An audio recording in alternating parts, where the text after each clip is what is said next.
Ciao a tutti, oggi prepariamo i carciofi ripieni alla siciliana. Gli ingredienti sono carciofi, pane grattugiato, olio extravergine di oliva, sale e pepe, aglio, dadini di provolone o caciocavallo, prezzemolo, parmigiano e pecorino grattugiati.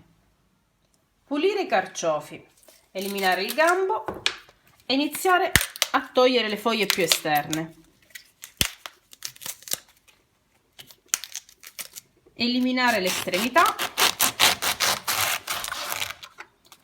e pelarlo.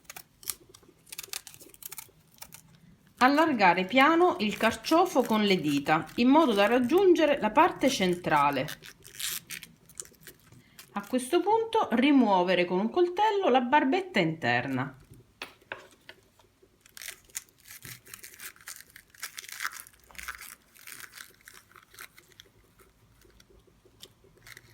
Una volta che avrete svuotato il carciofo e sarà pronto per essere farcito, tuffarlo in acqua acidulata con succo di limone. Tritare finemente il prezzemolo. Aggiungere l'aglio schiacciato. Aggiungere il parmigiano abbondante e il pecorino. Quindi salare.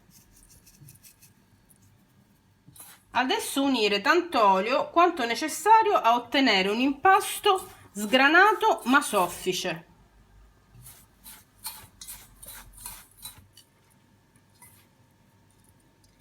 Adesso farcire il carciofo con un po' di formaggio e il pane grattugiato, pressando bene e cercando di far entrare il pane grattugiato anche in mezzo alle foglie del carciofo.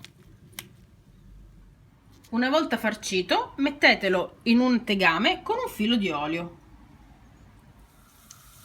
Rosolare, unire mezzo bicchiere di acqua tiepida e cuocere coperto per circa 20 minuti. I carciofi sono pronti quando, infilando uno stuzzicadente o uno spiedino nella parte più dura, entra senza difficoltà. Trasferirli in una teglia con il loro sugo, gratinarli in forno ventilato a 200 gradi fino a doratura. Ed ecco il risultato. Buon appetito!